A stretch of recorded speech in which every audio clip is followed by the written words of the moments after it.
Okay, welcome back to the cave. Today I want to talk about loops and booms. Loop to loop, it's so practical to use on a combi rig. Here's one that's commercially made by Corda.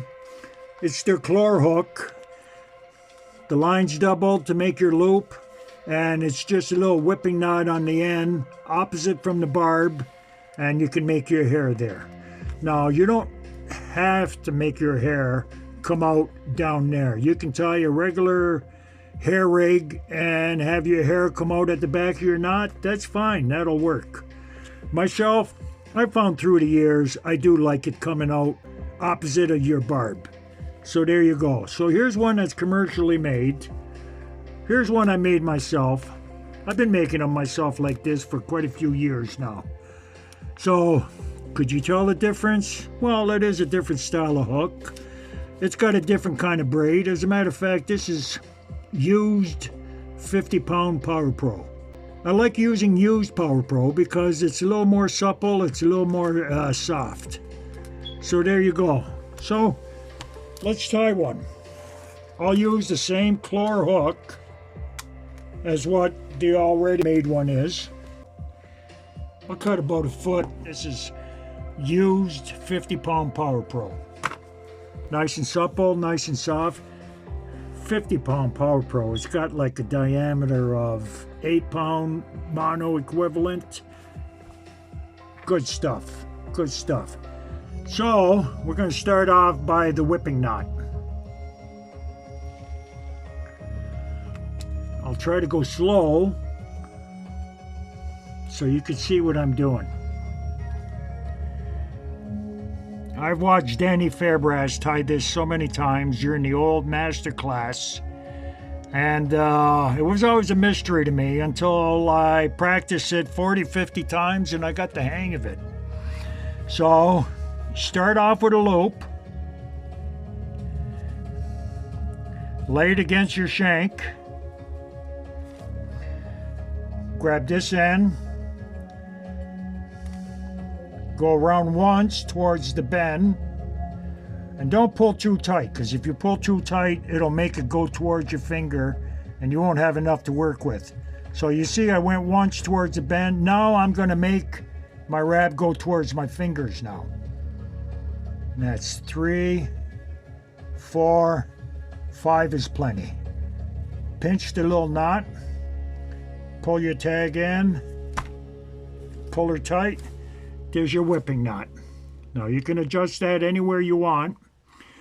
If you're using a bottom bait, I see a lot of guys, they like to use it at the end of their bend like that.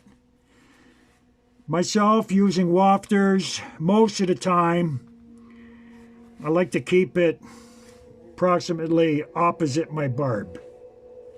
So that's a good place to put it. And if you ever want to adjust it a little bit while you're fishing, you still got room to do it. So again, I try to make it as tight as I could. So now, I usually go one little loop around the shank and back through my eye. There you go. Now back through the eye again. And now I doubled my knot. I doubled my line. And that's what I'm going to use for my hair knot. So I like to keep it a couple inches long. And now it's just a matter of your simple no knot knot. Once, twice, 3 times, 4 times.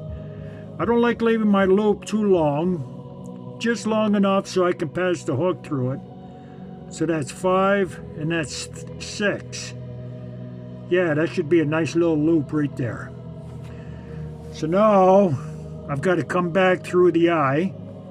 So what I'm going to do is get my handy dandy little line threader through there,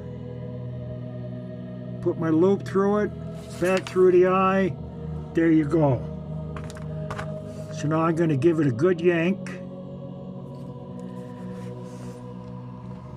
to lock everything in. And there you go, there's your loop. And now your loop is long enough to pass the hook through it when you're going to lock her onto a boom. We'll get to that. So now this little tag end here, get rid of it. You can blob it. Yeah, we can blob it. There's a little bit left there. And that way there, with a little blob on it, it's not going to come through and unravel. So there you go. So now all that's left is making your little hair on the end, whatever size you want.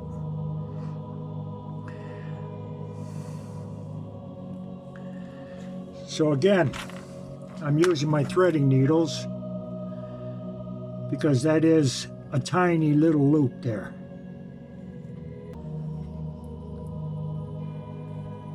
I'm up for the challenge. So there you go. Here's your little loop. Cut it off. You don't really have to blob that. So there you go. Here's one commercially made. Here's one I just made by myself. Now I'm going to get a stiff boom and I'm going to connect it onto there for you.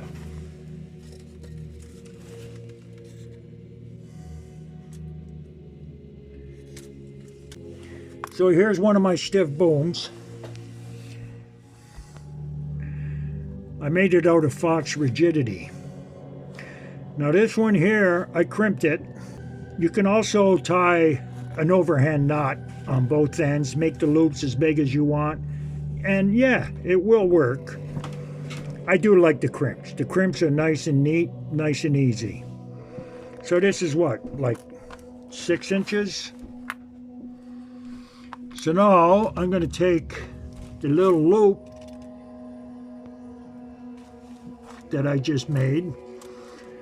I'm going to pass that through here. And now I'm going to pass this loop. I'm going to put the hook through it.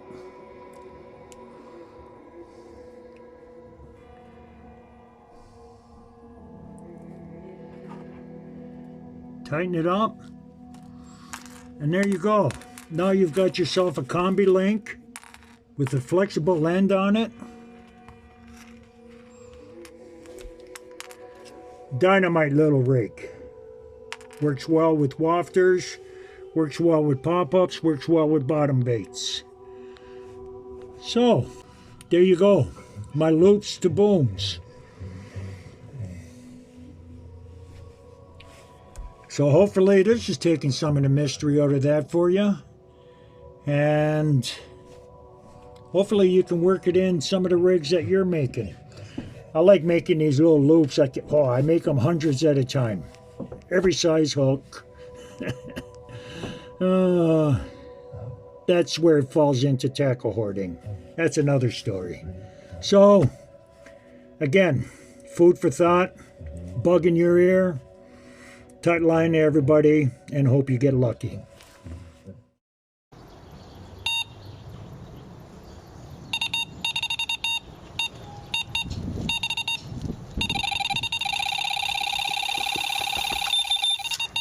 Tighten it up.